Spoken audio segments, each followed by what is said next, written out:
Well, ladies and gentlemen, thank you very much for being patient while we had a few technical difficulties, and we seem to get through those. So with that said, I'll call our meeting to order. Please rise for the Pledge of Allegiance. Pledge allegiance to the flag of the United States of America, and to the republic for which it stands, one nation, under God, indivisible, with liberty and justice for all. Please remain standing for a moment of silence. We had 16 police officers and 8 firefighters lost in the line of duty since our last meeting.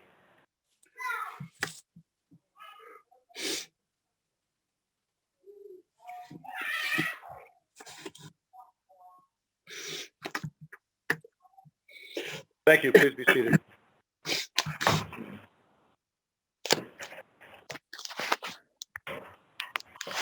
Okay, so a little bit of a delay, and we will get started.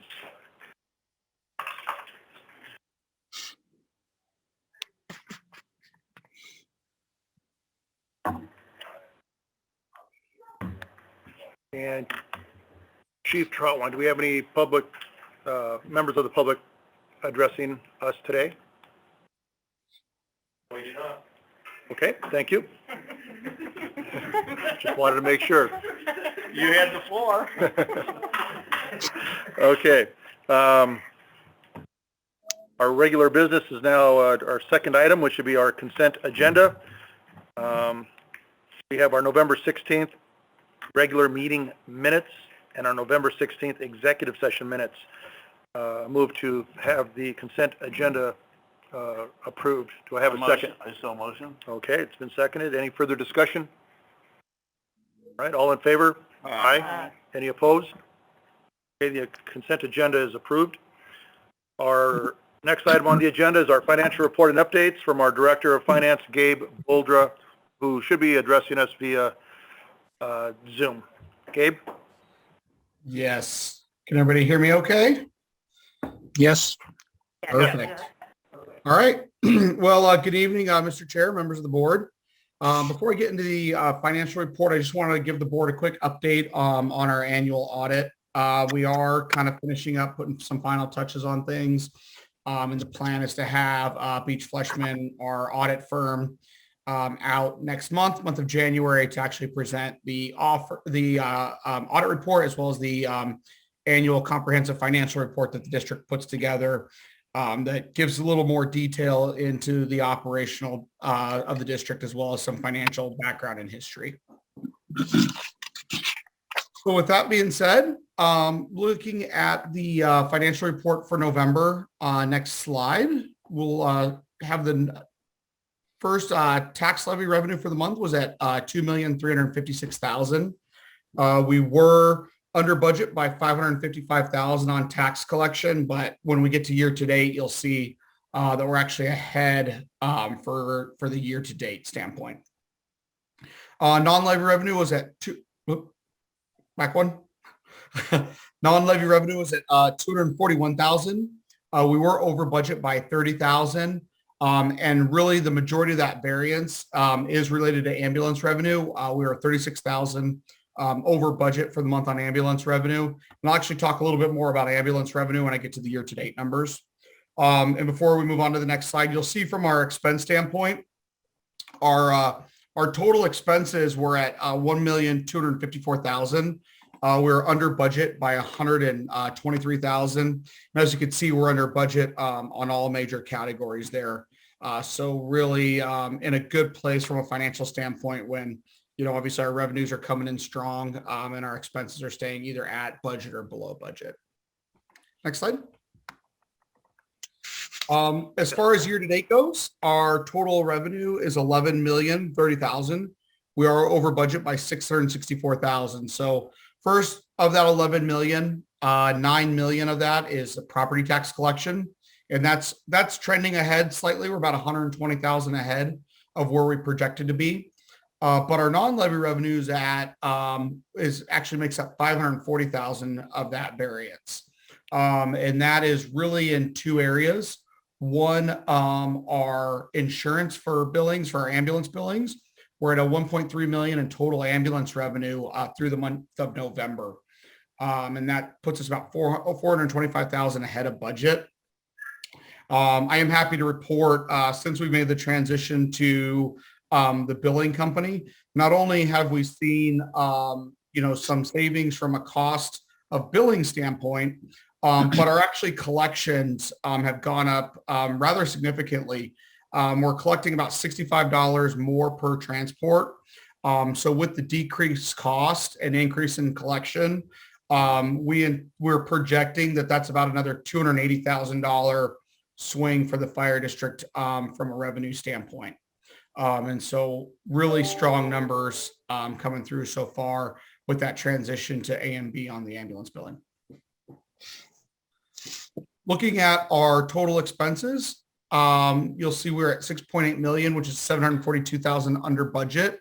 And as you can see, as far as again, with the month year to date, we are under budget across all major categories, with personnel again being that highest variance there. Next one. As far as percentage of expenses, currently we've expended 40% of our budget with 60% remaining. And last slide. Oh, I'm sorry, there's one more for that one. Percentage of expenses, personnel's our highest at 84, followed by operations at 7, communications at 5, and managerial at 4%. And then finally, year over year, we ended with 15.9 million total cash on hand compared to 13.4 last year at the same time. So we've increased our cash position a total of 2.5 million year over year. And then our other assets actually decreased slightly. And that was more of a function of our annual depreciation on our fixed assets. And our total liabilities decreased slightly as well year over year. So with that, I'll be happy to answer any questions the board may have. Gabe, I've got one question. On your last slide, we show the amounts that we have for cash on hand, and I've talked to the chief a little bit about this, but at some point, or you may have already, are we already talking strategies for financing as we get into our discussions with the new fire station 4? Yes. Yes. So we will look at that. Chief and I have had some conversations about how we're going to fund that. And then more than likely, if interest rates stay where they're at, we'll look at a combination between some lease purchase as well as utilizing some of our cash on hand.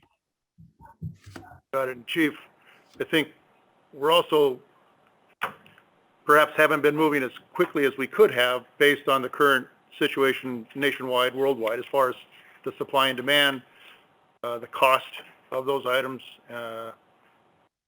amongst a few other things that we've discussed. That's still the case for now. Yes, correct. Like a good example, Chief Cole and I were talking earlier, the price of lumber today went up 95%. So look at the trends in construction cost and the supply chain issues with materials. This is going to be smart to jump in. Now, it doesn't mean we're not preparing, and us continuing to save and be ready, and like Gabe said, when we looked at several options, the best would probably be a lease purchase and then a certain amount of cash that we feel would be prudent. And also, one of the other things we've looked at in terms of our capital, so we do have an outstanding lease purchase on Station 6, which drops off. Gabe, next 2 fiscal years, that Station 6, that liability drops off. We've paid off. Yes, Chief. I actually believe we pay it off next fiscal year. So what we talked about on that planning too, while we're waiting for the conditions to calm a bit, is we'll try to time that then where as that lease purchase drops off, then we'll assume a new lease purchase on 4. So that gave us an opportunity to where it doesn't overlap for a couple of years, which isn't a bad opportunity if we're going to look at a positive on it. Good, thank you. And also, it's good to hear that our ambulance billing collections revenues from that is increased So that's just, it's a plus, a good plus. Yeah, and if I could make a comment on that, I know there was a transition period, anytime restructure and then transition from us doing it to outsourcing. And if you recall, we went through a significant process with that. I know we looked at, was it 5 or 6 billing companies, Heidi, to pick the best one for our district. This particular billing company, Director Boldra and JVG are familiar with because several of the other districts he works with have used them. So we had some good history and input there also. But the expectation is once we got through that transition, once it stabilized, and once we could get a few months of hard data, that's what we're seeing. So definitely, we not only caught up, becoming more consistent, and then, Gabe broke it down to that per transport, average, because the payer mix, it could be a Medicare where we only get so much, or it could be a resident where we get what their insurance pays and we do not balance bill them, or it could be a traveler that we say, no, we want 100% of it, so we pursue that with their insurance and whatever. So I think over time we're going to see that stabilize. That brings discussion over the budget process where we always want to, with any kind of revenue like EMS transport, wildland, we want to be conservative in that estimate. Is stop calling 911 for EMS, we wouldn't have the revenue, right? Or if fires stop burning in the Southwest, we wouldn't have the revenue. I know those are highly unlikely, but it doesn't mean we won't have a low fire season, hopefully, or people get healthier or whatever the case be. So we always want to be conservative. What this will do once it stabilizes, when we get in our budget process for the next fiscal year, we might look at adjusting that. And I don't think it'll be adjusting it down. I think it'll not be adjusting it up. Which, to go further, I'm kind of warming you guys up for budget season, right? It's like Super Bowl's coming, that's budget for the fire district. When we kick off here in January, then we start having budget workshops with you. We're going to have several challenges. And what is the PSPRS cost? The retirement cost. What is our workers' compensation cost? We know that the cancer legislation for firefighters, which is good legislation, there's a collateral cost to that. And so the districts, we're seeking out some legislative funding for money on that, which we have been since that legislation passed. In addition, projected COLAs. Again, so that is, hey, we always want to keep in that market range. Look across the Southwest, across the country for that matter, when it comes to recruiting firefighters, less people are showing up, so it's a smaller pool. So those qualified ones, they get to go anywhere they want almost.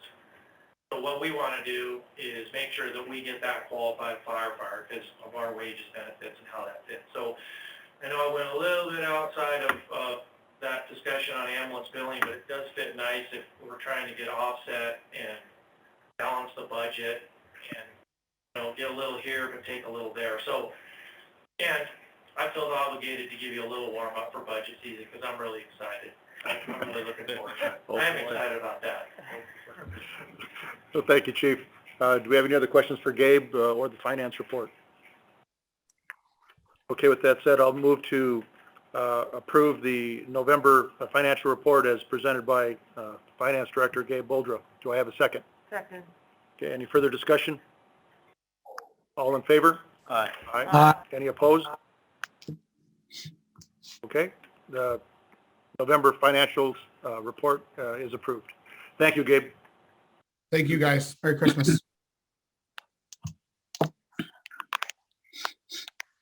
Okay, next up, Chief Troutwine, it is your chief's report. Yes, sir, Mr. Board or Mr. Chair and Board. So to kick off here, looking at our couple of slides on statistics, and we're getting down towards the calendar year end here, and you can see our year-to-date total. We're still trending higher call volume, and it appears, looking at that trend, even though the last couple of months we've dipped a little bit, we're still on that trend to respond to more emergencies than we did last year. So that's something, you watch sometimes a 3-year total on that to see if it's an upward trend is smart. So we'll see how it goes, but my expectation based on the conditions and climate, we're probably going to see our call volume continue to creep up. And then first station, and no surprises there. And I like that slide because it shows how, all the 5 stations, they have to support each other. Good question. Yes, ma'am. Back on the prior slide, it looks like all of a sudden we have a big jump in the off-district. Oh, Yeah, and those, we can look at that, but, that's depending on a lot of factors. I know we've had a few fires outside of our district that we provide a mutual aid to other agencies. That's one component. And also the rescue outside. Do you have any?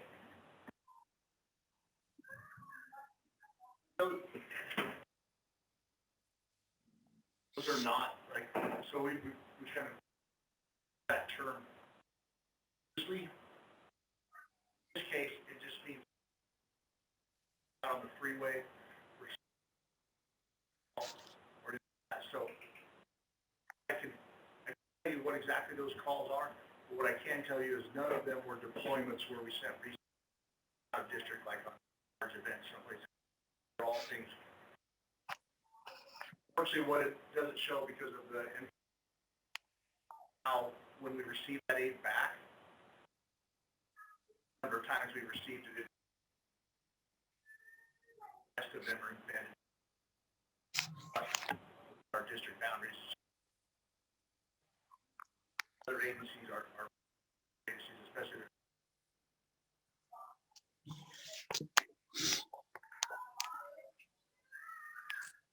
This seems like a really large jump. That's Yeah. the reason I questioned it. I suspect there's something anomalous with the data, but I can't tell you what that is, but I will find out. Okay.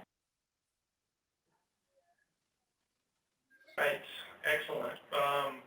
So we'll go ahead and transition the chief's report over to our Director of Administrative Services, Heidi Robinson.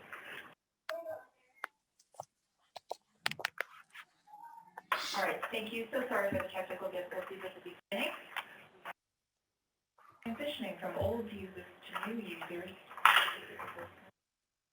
All right, so for our news and events, first, a fond farewell to the former fire marshal.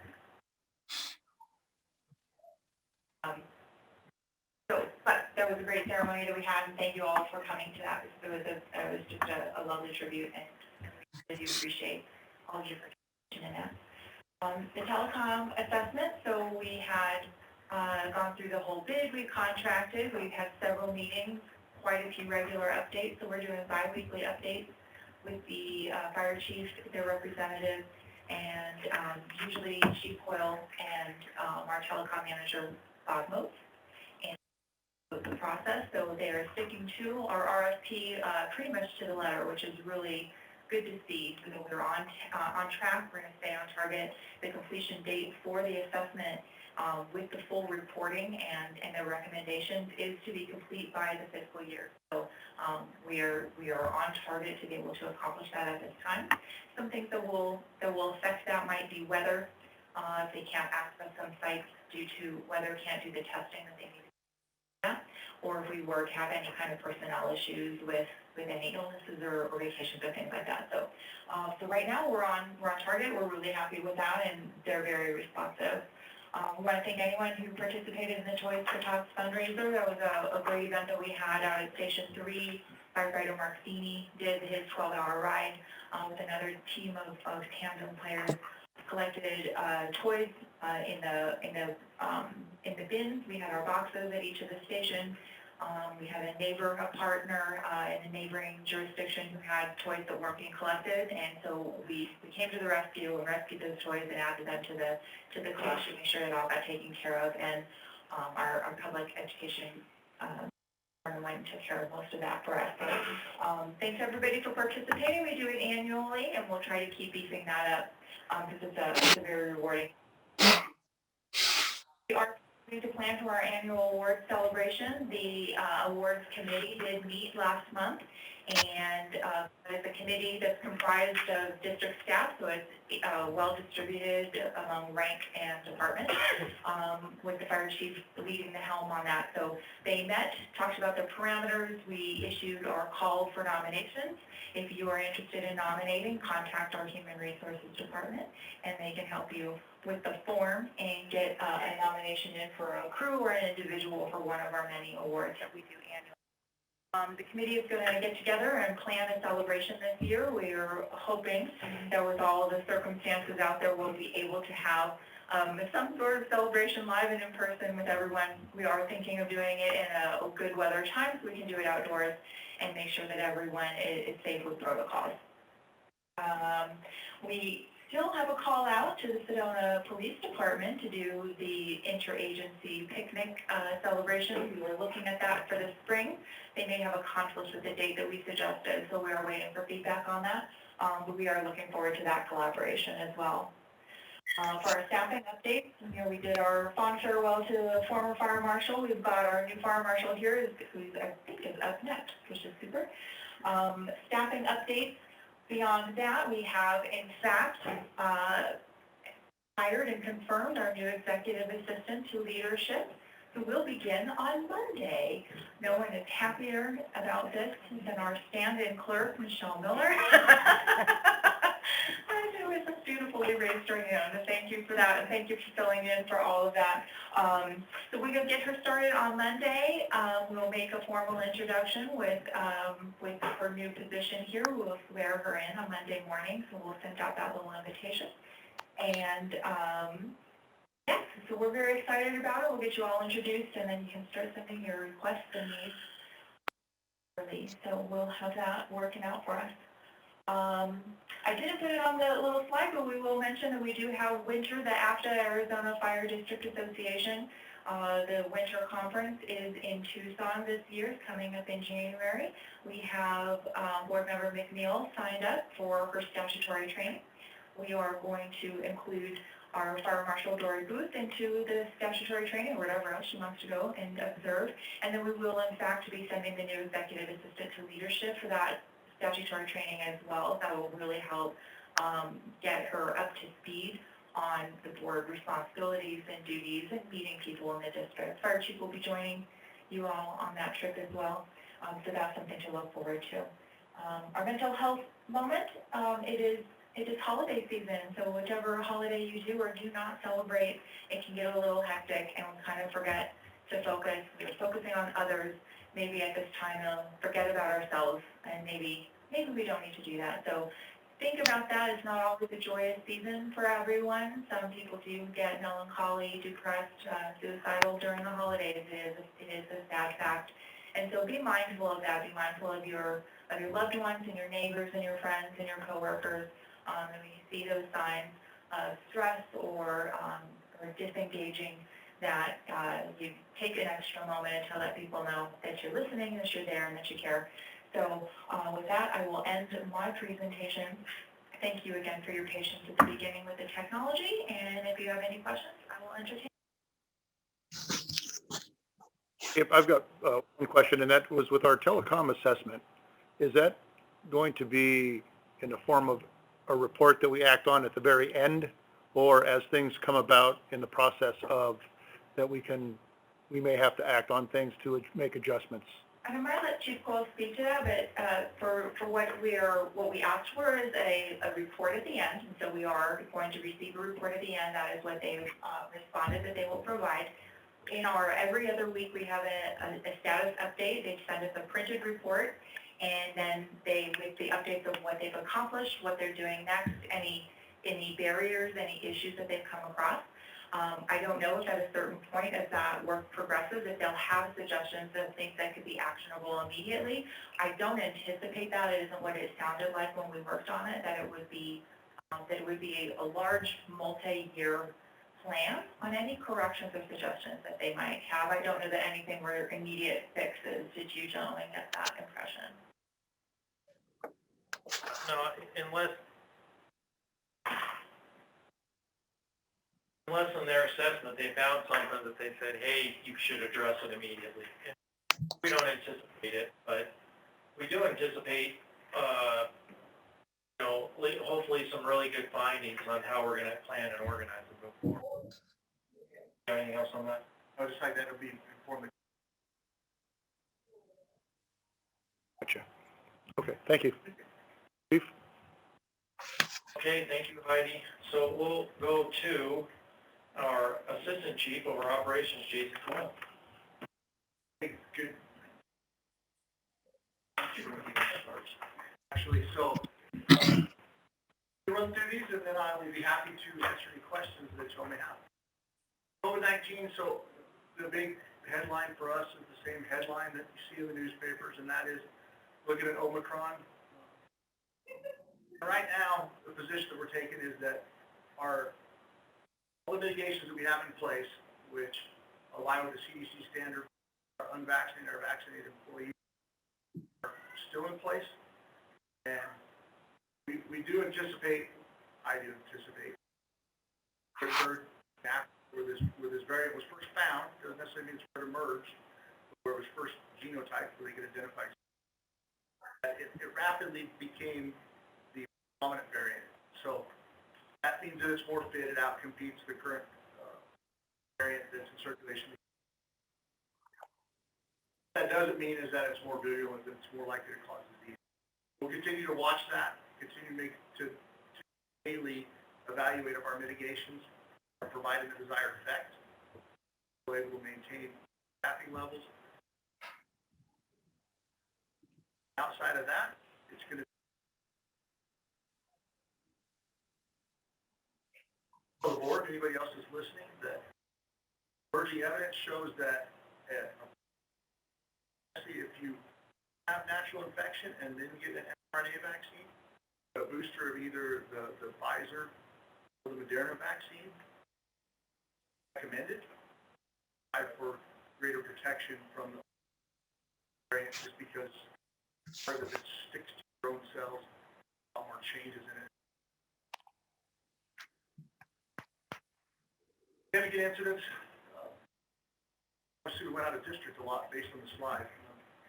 Still can't tell you why that is, but I sure will find out. Other than that, it's been a lot of the same type stuff. Folks busy, not quite as busy. Prior, I feel like we're right in between that, where everybody comes in for the holidays. But the makeup of the calls has primarily been the same. GIS updates. We got the new map books distributed on the new Google map, which is now available for both in online viewing on the website. So active yet, but you can go on there and see it.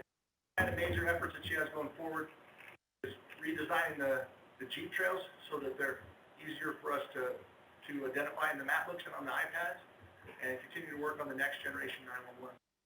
We had a pretty interesting conversation, the chief and I, Emily, that bled over to Ed the next day. But part of what's interesting to y'all, what's interesting to me, is that we have technology that would allow us to create maps with accuracy down to inches. Follow the contours of the rim and show us our exact boundary and everything. We have statute when it comes to the area that are hamlets that only allows for these boundaries to be drawn in meets bounds. Old school Sayers Langers, where you turn 90 degrees and you go forward for 400 feet and then you turn this. So we have this really clunky boundary around with spikes and jags, and it kills me because there's ways to make it so much better and follow the contours. It is more accurate with where ourselves and neighboring districts actually access that piece of ground. Example, in the top of Oak Creek Canyon up above the rim, we have pieces of that because it's drawn in a straight line from a certain above the lookout. That is better suited to be accessed from Pinewood Fire Department up off of I-17 in Munns Park. There it dips down into our area where it's much easier for us to access. Right now, there's no easy way. I went to Ed and I'm like, hey, let's fix this. Chief Missoula said, he's like, yeah, you can't.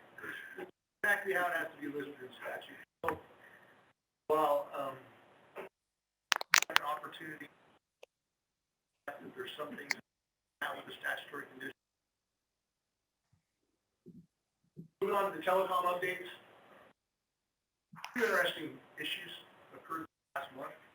So thing one, we had a shipment of Verizon devices showed up at a location in County that were later billed to us at a trailer park that had our address on it. Someone at the trailer said, hey, these aren't ours. 10 new iPads. Actually, it was 10 new iPhones and 6 iPads. Basically, we were updating the SIM cards in all of our devices to work with the on there between the modem shipping out,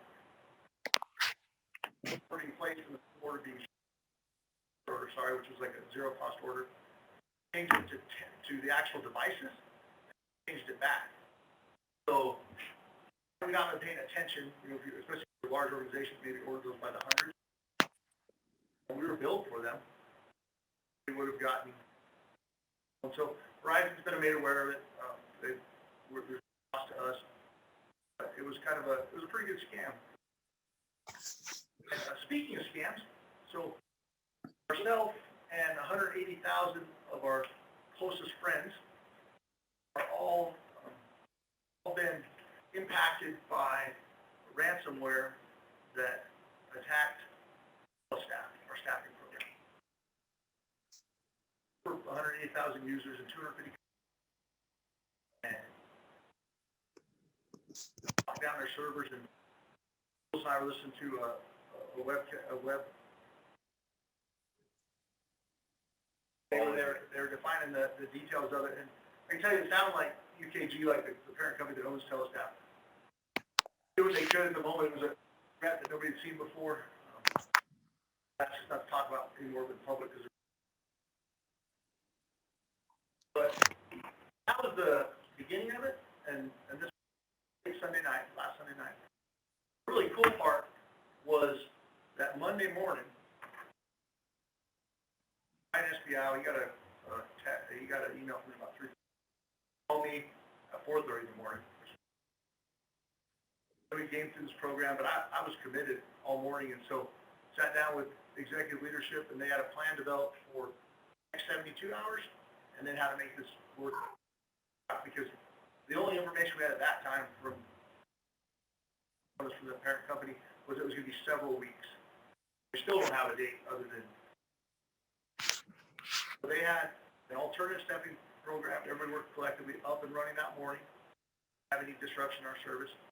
And within 48 hours, I think primarily him and Jeremy, had us up on our old system that wasn't based on the cloud, but a previous version of it, and had it operational. And by the end of the week, on their computers, and they had a system for us to start everything and move forward. Really tough time of the year to do that, and you become dependent on those guys when you use them because it calls people in order that they're next up for staffing, and the VCs are taking a significant amount of the extra work required to maintain. Jeremy and SBL did a wonderful job.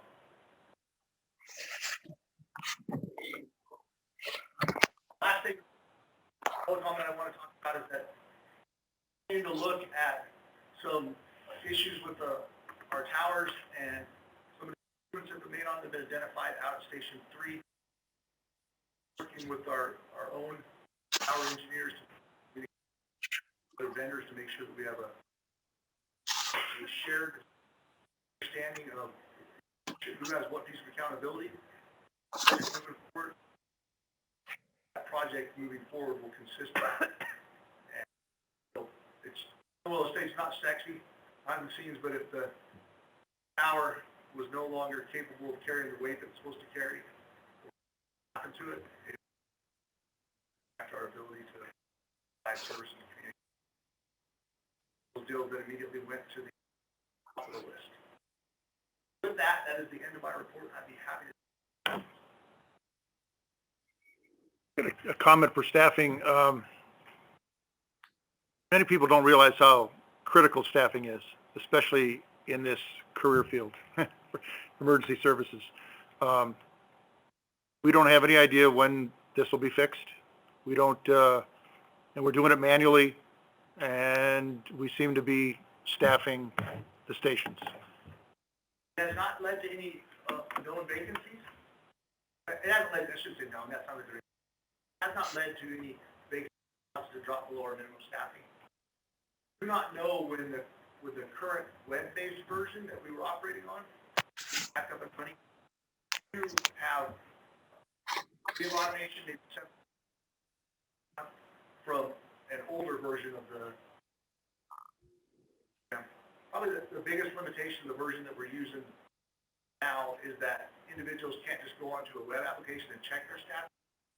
They leave the station, they need to on where they're supposed to work. Other than that, it's doing what it needs to do. And you're absolutely right, this time of year, especially with everybody already based time off on these critical holidays and everything, and just before the vacation leaves that are planned out into the future. It's caused a lot of extra work, but it has not led to any staffing impacts.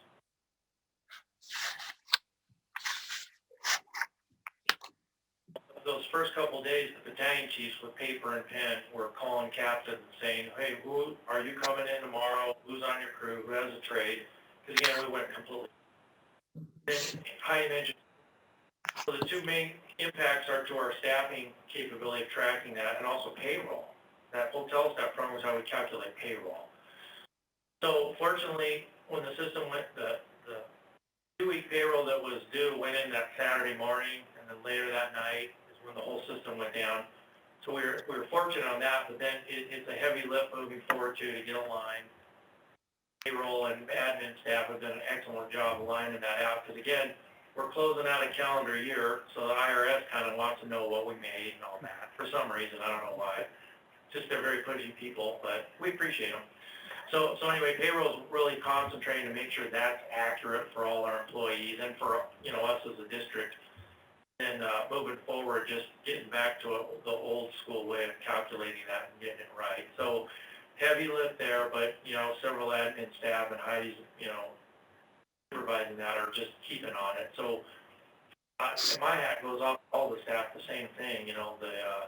When a battalion chief maybe I don't know what they estimated normal shift on staffing, maybe an hour, but when it's 4.5, 5 hours to get that same job done, that was a lift, and it still is for a bit. But Brian and Jeremy getting us a backup system going sooner than later, and then we're thinking long term on what we do to improve that if it's a couple months. And again, we don't know.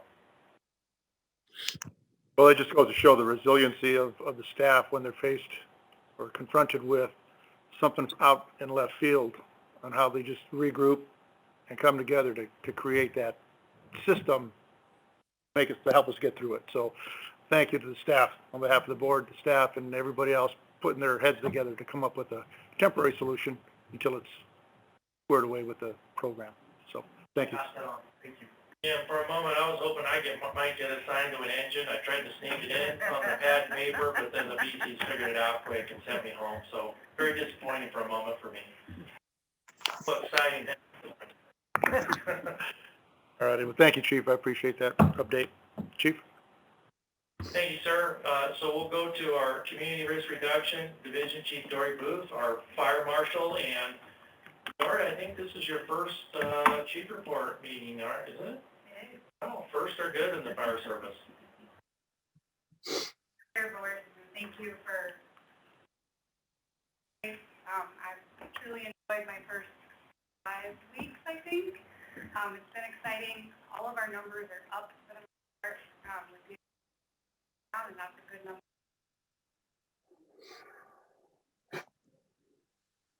Code consultations, I attribute that a lot to the adoption of the 20.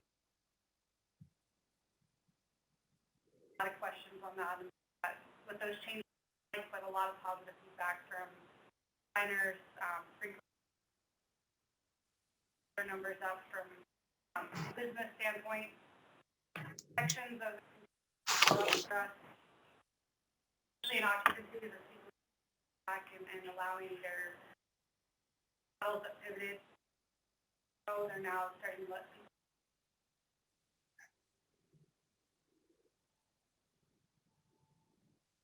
Client engine, that's a new one. I think that I'm going to back on first success. Use a third party to help track the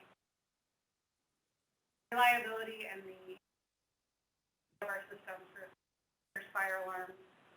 I'm tracking to make sure that there's once we've had 36 of that, about 10% of them were just follow up on those and property where we're going to keep our investment. Events we talked about the adoption of the 20 wildland urban interface code. Not too sure where the picture went, but it was a picture online in front of our ladder. And then so Chief John Davis retiring, and then I know it's a little unusual to have one. So the safety message, I wanted to make it a little bit more visual. So while this is playing, there isn't really any sound. I'll go ahead and talk about the stats so it doesn't go. This one, December being the holiday month, we always have a lot of fires increase across the country. On average in December, there's over 160 home fires. Start with Christmas trees, resulting in about 2 deaths, 12 injuries, and over $10 million annually in property. That's not just in the Sedona Fire District, but that's throughout. Most of these are caused by heat sources such as space heaters, candles, other equipment. Videos that you're seeing here, this tree was not watered like it's supposed to. Up in flames really quickly.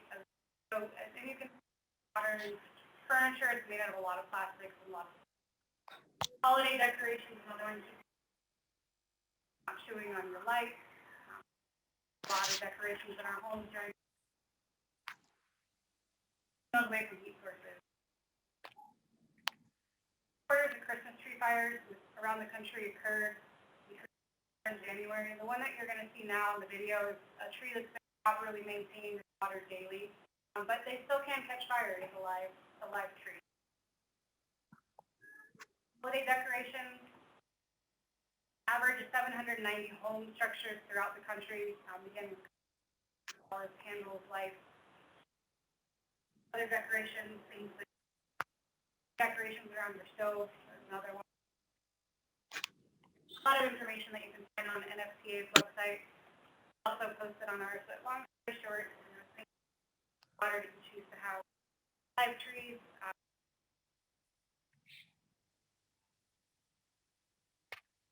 After Christmas.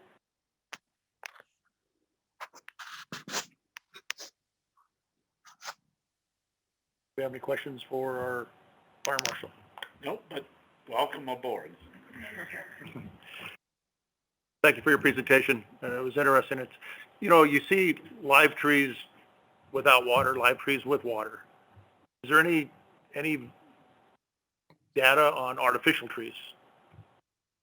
There are, but artificial trees, first, there's codes and standards that they have to meet to be able to residential consumers. So a lot of the flammability ratings on those have been tested.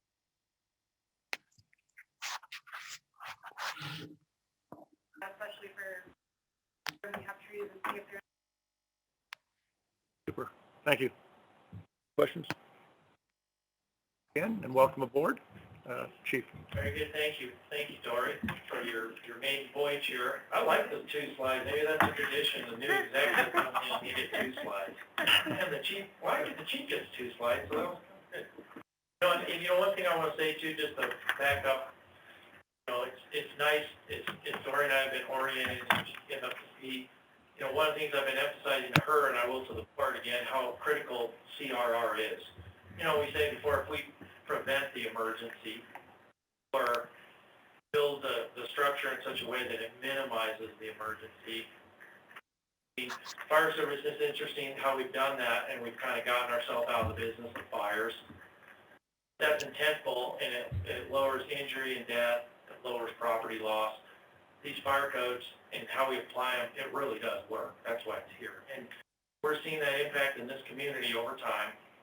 So, the impact on the things we're doing now, like with the wildland urban interface, updating that fire code, you don't see effects till downstream, but 20 years from now, you see effects. So what you don't want to do now is relax and say, we don't need to do that. So just a critical thing, I've been through all the ranks, and boy, I like to respond, but the reality is, sitting in the station because an inspector went out with this appliance engine and said, hey, your fire sprinkler system isn't working, spa X, let's get that fixed, do a fire watch, and then we never respond because we handled it.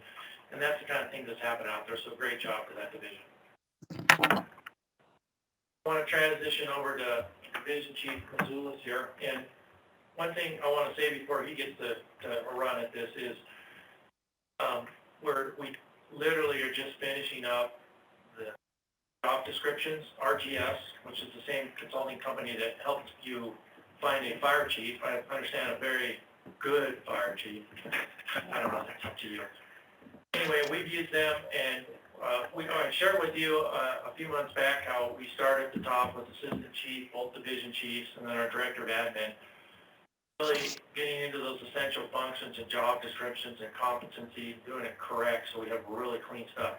We're literally, I think Chief Mazulis is the last one, we're going to add some competencies. But one of the things I was going to say, and we'll be doing an update, is I always say division chief over EMS training fleet, a lot of words, but really it's operational support. So if you think about it, the quality certifications training for our EMTs, paramedics, making sure we have EMS supplies, all the training and all the qualifications we need for training, sure that our firefighters have something to take when they need to get to the emergency. So he's really our division chief of operational support, or our division chief of OS. I think that sounds cool. I get division chief of CRR, a division chief of OS. So we're really elevating things. But I wanted to kind of brief you a little as you see a name change here and there. There's some reason behind it. Chief Mazulis, after that introduction. All right. EMS-wise, we're trucking along. Supply chain's good, and our guys keep getting out the door. We're seeing a lot more COVID-related EMS calls. Mike Sheehan continues to keep our fleet alive. The vehicles purchased at the past board meeting are in process. One's been delivered to an upfitter, the other one's still being built. And we continue to do a ton of training. Thanks to Mike Sheehan, or Mike Duran, putting stuff together. Some of the notables this month that I'd like to highlight is, again, Brian Espion and Jeremy Harris's names come up. They attended the ESO WAVE conference, and it's basically continuing education for the ESO software we use for most of our stuff. And it's not a have to, and it can be inconvenient. It takes them away from their daily duties, but those two have continuously, spent time and energy making sure they're up to date on all our softwares, and they've done that with Kronos. They do it with ESO, and I'm confident that without that dedication, things like drumming up our 1982 version of Telestaff in 2 days wouldn't have happened. So I think triple kudos to those guys. Not 1982, that's just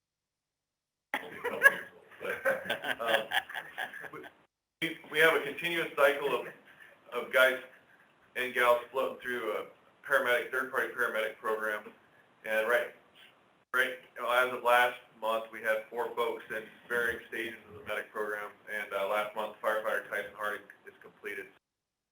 Getting integrated in the floor, we'll have another fire medic on the floor.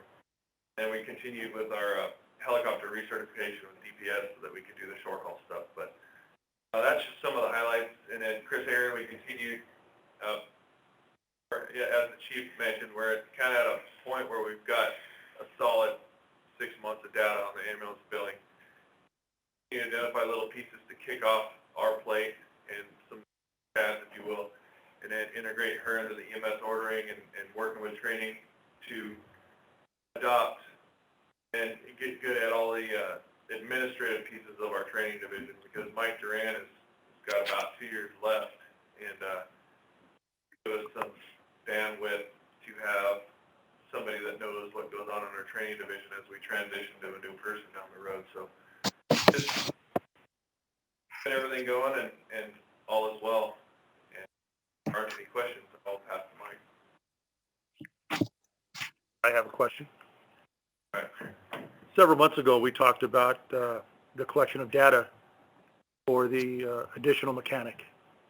And the response was, in collecting that data based on equipment acquisitions, outsourcing services, it at that point wasn't clear whether or not an additional mechanic would be needed or required. Are we any further down the road on that, or? If I may, close a little piece. The chief and I have had conversations. We have been analyzing, doing a needs assessment, and working on some potential ideas for the upcoming budget cycle. But I would not want to ruin the excitement of the budget season with a prequel or a trailer. It's a wrapped Christmas gift. Yeah. But to your question, and the chief's direction, I think we're working on some opportunities that are going to enhance our efficiencies and reduce some costs for the district. So, take a breath, sir. I will wait. Thank you. Thank you. Chief? Thank you, sir. Thank you, Ed. So to finish up the chief's report, strategic plan, as we've shared, we've updated it. We're a little bit in a holding pattern because we're waiting for our executive assistant to get on board, because that is the position that really manages our Invisio program as we do our inputs and updates. So more to come on that. We did a brief update on Station 4 construction earlier. And you can see some of our purchase orders. Of course, Kronos, our annual service contract, we'll take it back up and running. And then Pegasus Telecom approved, that was what the board approved for our full infrastructure assessment, so that is underway. And we expect the full report to be done sometime in July, so we won't make this budget process our fiscal year, but you'll see when we talk at the budget workshops and our capital planning, we're going to earmark a certain amount of dollars so as that report finishes, if there's any immediate needs or areas we need to address, we can in the fiscal year. It'll give us the opportunity to pull out our capital planning and look at the infrastructure, all 28 sites, and decide what needs to be addressed and what sequence and time and how much that's going to cost us. You know, in parallel to that too is kind of assessment of roles, responsibilities of the IT positions to make sure we have enough staff. Also, a second phase of those job descriptions, we're going to be looking at all 4 of those IT positions, again, looking at kind of filling the 4th one. And then also, position under Chief Mazulis, the administrative specialist, is that correct, I think? I'll look back, but that's the second phase where we want to go through the IT, make sure there's enough staff. Again, we're spooling up to make another pitch for filling that position appropriately. So you'll see that coming.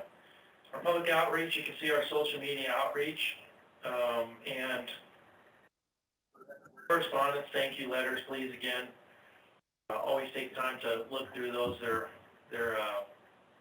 I think they validate the performance out in the field of our firefighters and staff and what we're accomplishing here. And again, anyone who takes the time to stop and say thank you and write a letter, that's of note. Again, that's why we included it and want you to see that. Donations, you can see we had a couple donations there. As information, we earmarked the donation from Barbara Braun there for that in-person awards ceremony here this next, probably late spring. We'll let the committee and plan that and look at that on the timing of it. So I'm excited about that.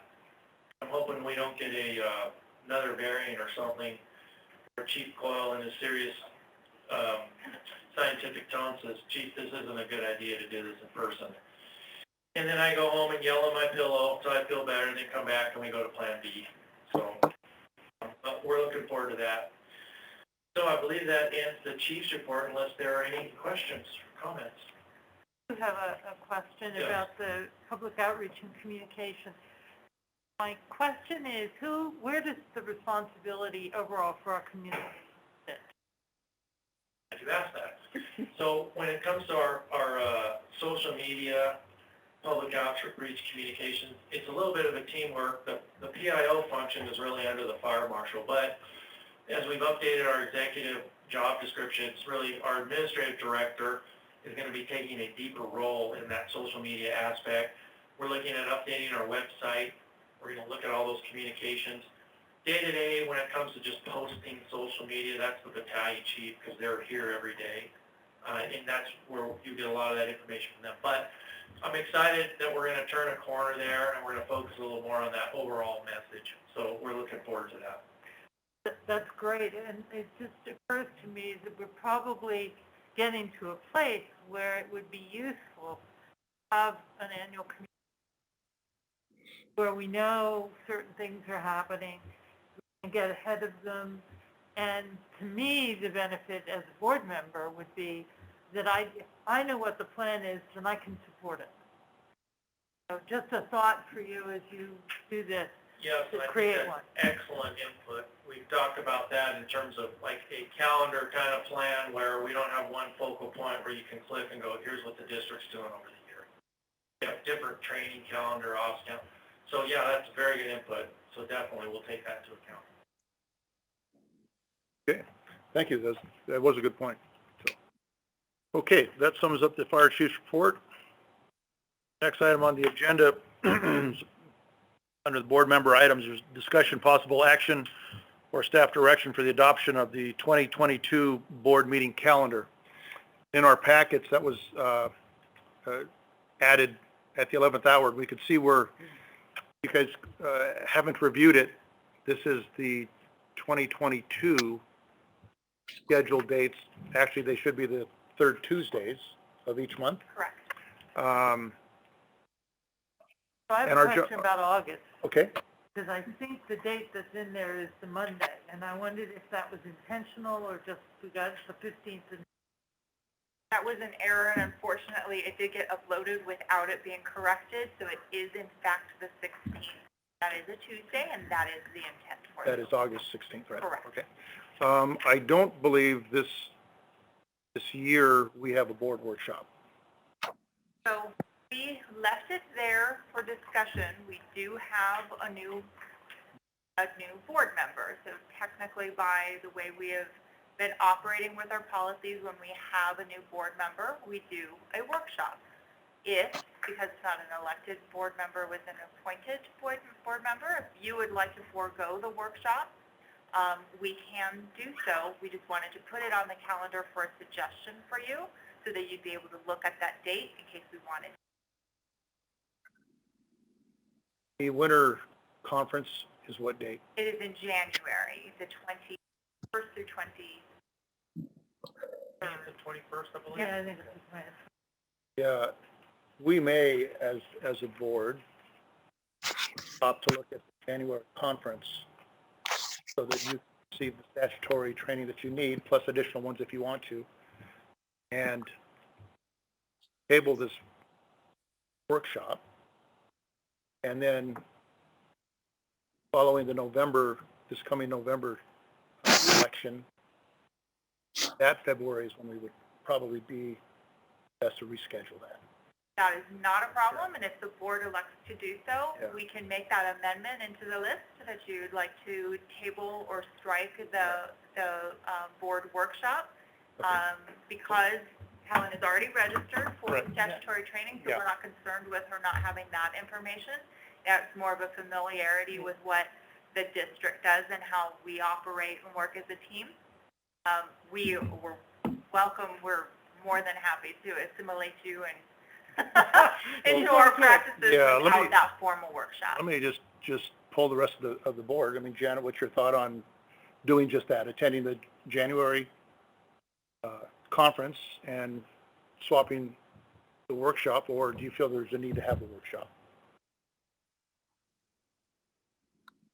You're saying that all the board members would attend the conference, or just the one? It would be all of us.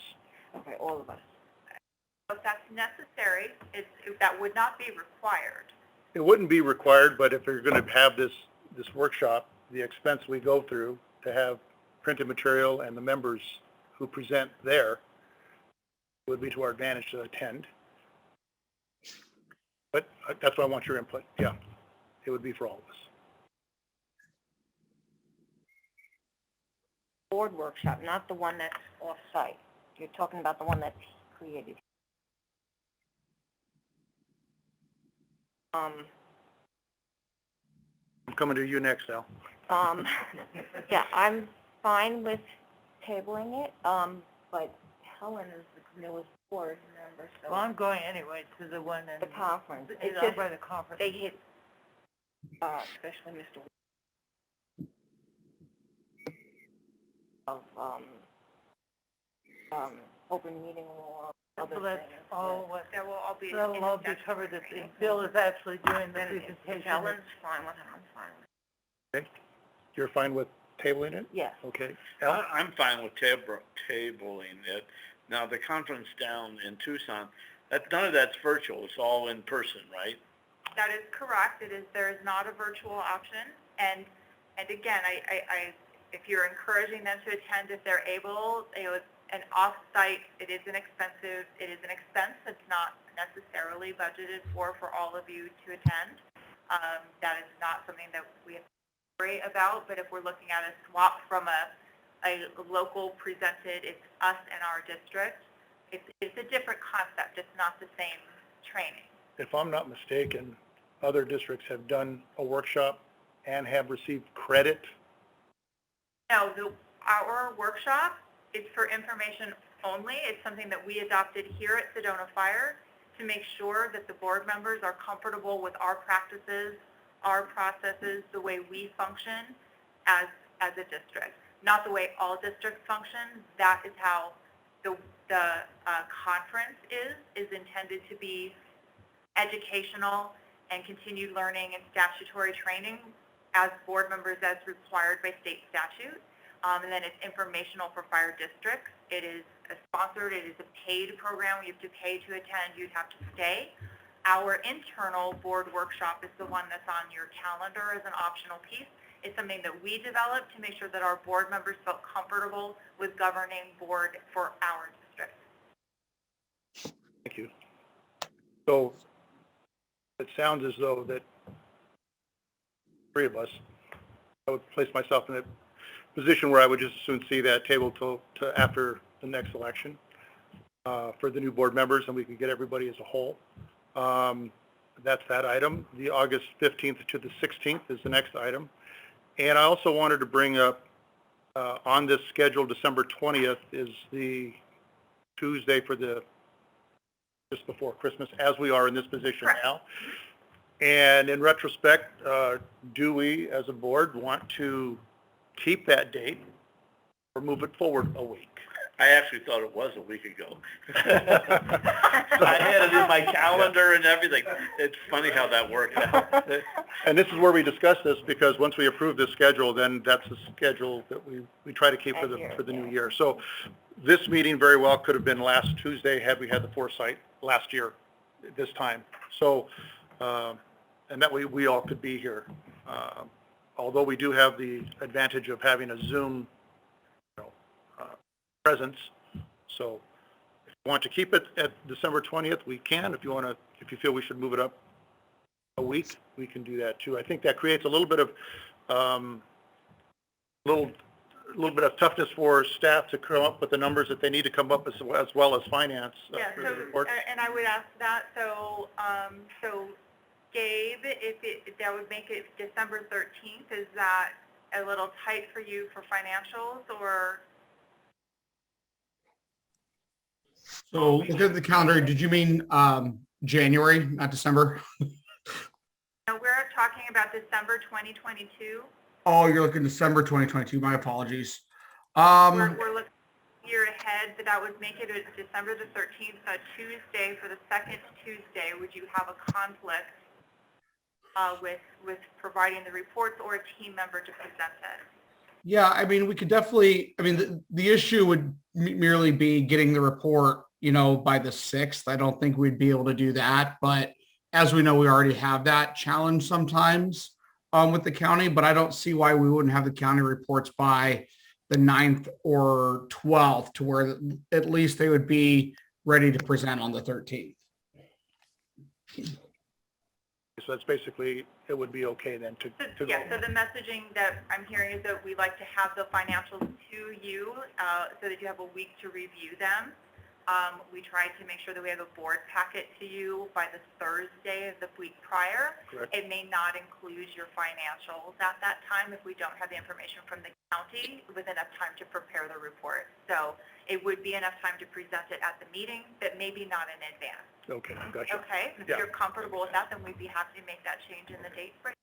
Okay, so just to reiterate what we got, we're looking at a schedule that looks for 2022, that the board workshop would be postponed for the following year.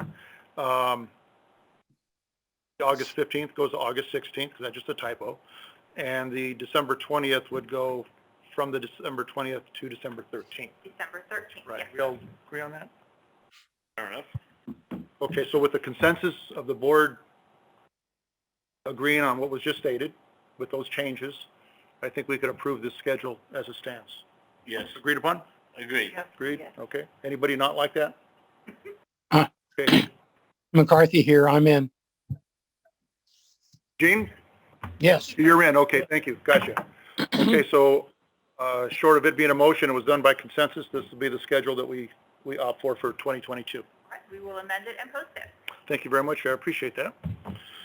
Last item on the agenda is discussion with board members' fire district-related activities since the last board meeting. And this time, I'll start on this side. Al?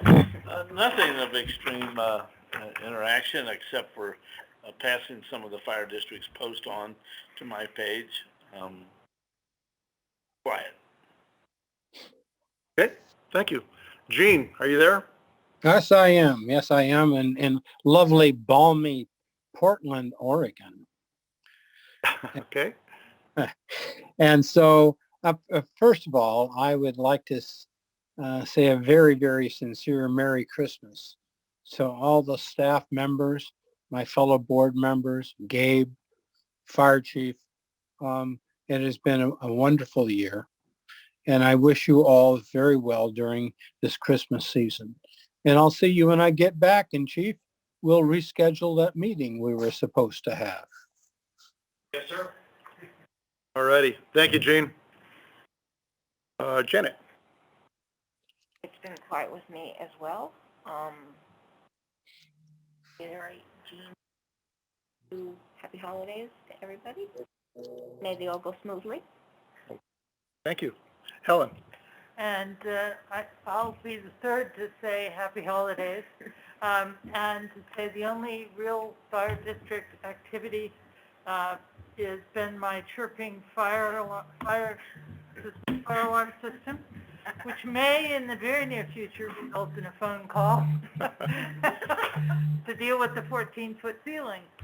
But no, seriously, it has been a great year, half year for me, and I am so in awe and appreciative of the work that all of you do and all of the teams do. And I look forward in this coming year, so this is a message to you, Chief, not only to having the meeting that we missed, but also to getting into the other firehouses and getting a chance to do a ride along, and hopefully we put COVID behind us. Okay, thank you. And then lastly, my interaction with the fire district, with Chief was, and with the Chief, we talked a little bit about code enforcement issues that we've been working on. I was able to be part of the executive staffing to leadership testing. I'd like to thank all the board members that were involved with Toys for Tots and collecting presents or gifts for those we don't even know. Also involved with our new fire marshal, Dory Booth, with her not a walk-in, with her promotion, I guess, watching John Davis walk out. There you go. And then lastly, again, it was a great year. I think we had a lot of milestones. Staff was outstanding, as always is, and the guys out in the field, the crew out in the field, did what they're tasked to do. And to that, I can only simply say thank you for a job well done to everybody. And I look forward to next year working with a great group of board members and trying to accomplish our mission, getting the job done. So with that, thank you, everybody. and I'll put this meeting to be adjourned. Thank you. Thanks, folks. Good night, everybody. Merry Christmas. Bye-bye. Good night. Good night. Good night.